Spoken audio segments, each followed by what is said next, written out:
எந்த செடியை நிலத்துல வச்சாலும் இந்த செடியை மட்டும் நிலத்துல வைக்கவே கூடாது. அது பிளாக்பெர்ரி. இதோட வேர் எல்லா பக்கமும் பரவி அங்கெல்லாம் செடி முளைக்கும். ஃப்ரூட் ஃபார்ம் எல்லாம் இதை தொட்டியிலையோ இல்லை க்ரோ பேக், அதாவது ஒரு பேக்கில் மண்ணை நிரப்பி அதில் தான் வளர்ப்பாங்க.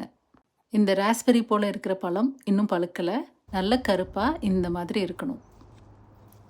பக்கத்து வீட்டு தோட்டத்திலிருந்து எவ்வளோ வெட்டி விட்டாலும் நம்ம வீட்டுக்குள்ளே வருது. இந்த பழங்களை பறிக்காட்டாலும் அது பெரிய பிரச்சனை தான்.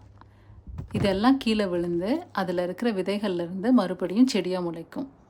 அதனால் பறிக்கிறேன். ஆனால் பக்கத்து வீட்டுக்காரவங்க இதை கண்டுக்கிறதே கிடையாது. நல்ல சத்தான பழம் இது, நிறைய விட்டமின்கள் இருக்குது. இந்த செடியில் முள் இருக்குது, அதனால் கொஞ்சம் கவனமாக பறிக்கணும். முள் இல்லாத பிளாக்பெர்ரி செடியும் இருக்குது, அதை பராமரிக்கிறது ரொம்ப சுலபம்.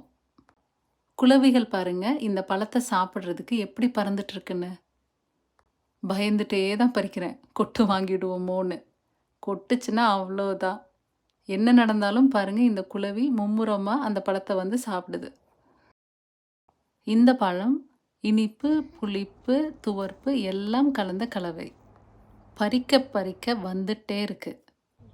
இந்த 350 கிராம் பிடிக்கக்கூடிய டப்பா நிறையுமா நிறையாதா?